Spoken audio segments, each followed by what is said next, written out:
में साधना मार्ग में सबसे बड़ा पतन का कारण क्या है बताइए।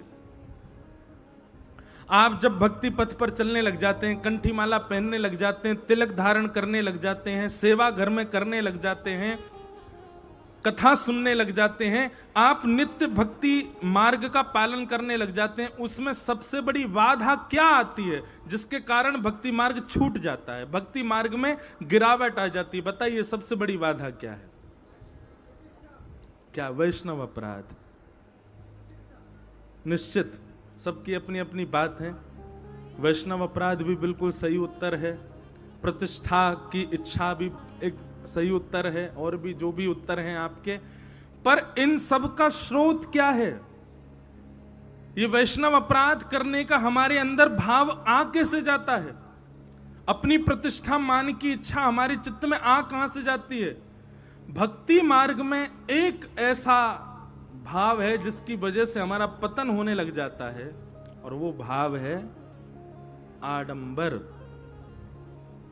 जब भक्ति आडंबर में परिवर्तित हो जाती है, भक्ति दंभ में परिवर्तित हो जाती है। किसमें? दंभ। आपने प्रारंभ तो किया था भक्ति मार्ग से, पर आपकी भक्ति को देख के 4 लोगों ने प्रशंसा कर दी। अब उसके बाद क्या हुआ? वही दंभ होने लगा। दंभ मतलब अब वो वास्तविकता नहीं, अब वो केवल दिखावा मात्र है। आपने क्षणिक भी, एक क्षण के लिए भी दिखावा किया भक्ति मार्ग में, तो दंभ के आते ही वैष्णव अपराध भी आप करने लग जाओगे, नाम के प्रति अपराध भी आपसे बनेगा, धाम के प्रति अपराध भी आपसे बनेगा, लीला के प्रति अपराध भी आपसे बनेगा, और कथा के प्रति अपराध भी आपसे बनेगा। इसलिए आपके चित्त में कोई भी अपराध की भावना, किसी भी प्रकार की मान प्रतिष्ठा की भावना, दोष देखने की भावना, वैष्णव अपराध की भावना चित्त में आ रही है, तो निश्चित ही आपके चित्त में कहीं ना कहीं दंभ है। भक्ति मार्ग में सबसे बड़े पतन का कारण है दंभ। कभी भी दंभ मत करो। नहीं मन लग रहा भक्ति में तो मत करो 4 दिन, पर दंभ मत करो। नई भावना उत्पन्न हो रही तो मत जाइए 2 दिन कथा में, पर दंभ मत करो। दंभ का मतलब यह नहीं होता कि मन नहीं कर रहा कथा, आपका मन नहीं हो रहा कि कथा में नहीं जाना, अभी मन नहीं हो रहा, लेकिन फिर भी आपने ये विचार किया कोई बात नहीं, मन नहीं हो रहा फिर भी चलो, ये दंभ नहीं है। दंभ किसको कहते हैं? मन नहीं हो रहा कथा में जाने का, पर ओहो पड़ोसी भी जा रहा है, वो भी जा रहे हैं, ओ मेरे रिश्तेदार भी आ रहे हैं, वो लोग वहां जाएंगे, और वहां जाकर के जब मुझको नहीं देखेंगे तो उनके मन में आएगा कथा हो रही है, वो नहीं आ रहा। इस भावना से कथा में आना, यही दंभ है। इसी भावना से वृंदावन जाना, गिरिराज जी परिक्रमा करना, तिलक लगाना, कंठी माला पहनना, ये सब इस भावना से कि वो क्या कहेगा, ये दंभ है। हम धोती पहनते हैं, अब धोती पहनने के बाद में अब मन में कभी कोई, कई बार घर में कई बच्चे होते हैं, कई परिवार के दूर के रिश्तेदार नातेदार आते हैं, वो लोग कहते हैं अरे घर का ही तो कार्यक्रम है, अब तो आप पैंट पहन लो, अब तो आप ये पहन। मैंने कहा क्यों? ये दंभ है क्या कि भारी पहन के रखना, घर में नहीं पहनना है? हम तो क्रिकेट खेलने जाते हैं तो भी धोती पहन के जाते हैं, खूब छक्का मारते हैं। एक जगह से हमको इनविटेशन आया, बोले महाराज जी कोई ऐसे लीग होती रहती है ना, तो ऐसी एक लीग हो रही थी, उसमें सारे सेलिब्रिटी वगैरह थे।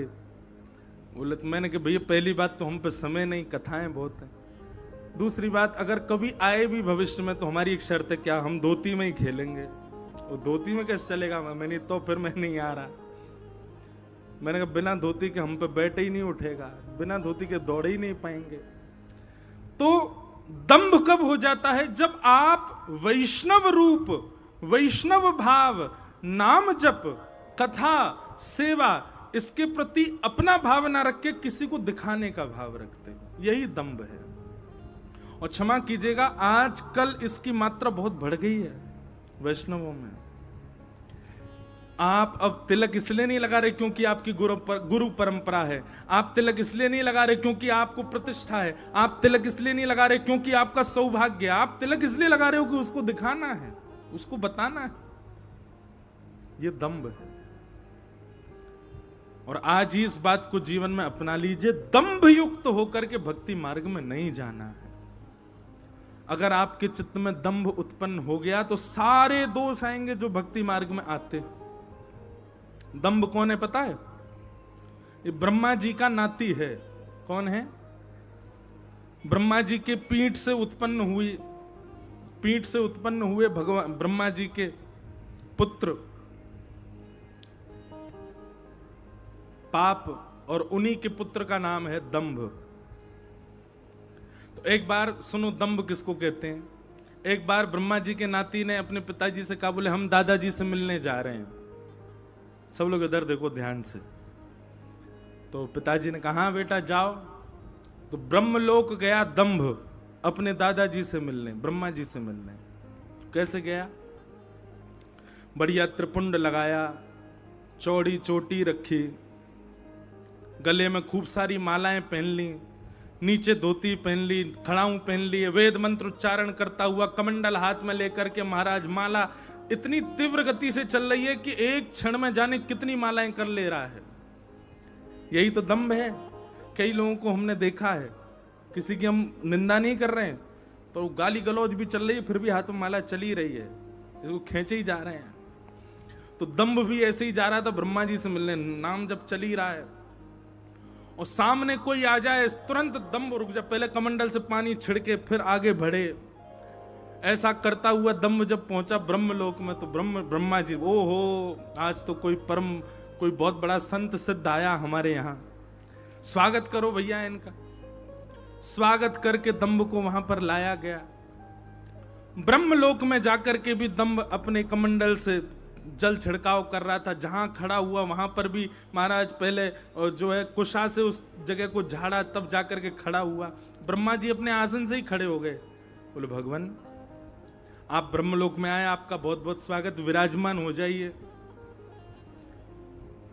कहने लगा, बोले कि यहां मेरे बैठने लायक कोई जगह ही नहीं है, सब अपवित्र है। इसको दंभ कहते हैं, इतना ऊंचा।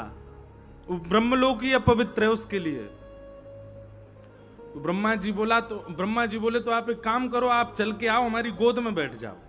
ब्रह्मा की गोद में तो बैठ ही सकते हो। तो दंभ चल के, हाँ आपकी गोद में बैठ सकता हूं।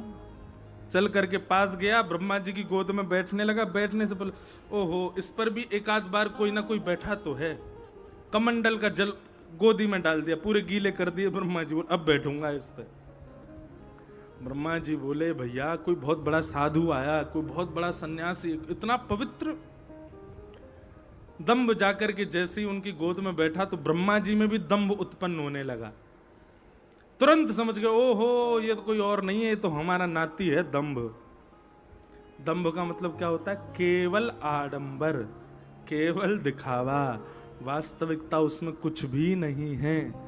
भक्ति में पतन का सबसे पहला कारण, जिससे सारे अपराध बनते हैं भक्तों से, वो सबसे पहला कारण है दंभ।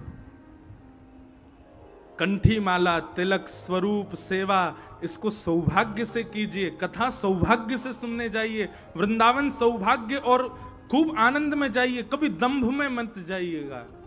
आप एक बार भी दंभ में आसक्त होकर के यदि भक्ति मार्ग में आए तो पतन होगा ही होगा। तो इस कलिकाल में भगवत प्राप्ति का सर्वश्रेष्ठ साधन क्या है? श्रीमद् भागवत की कथा।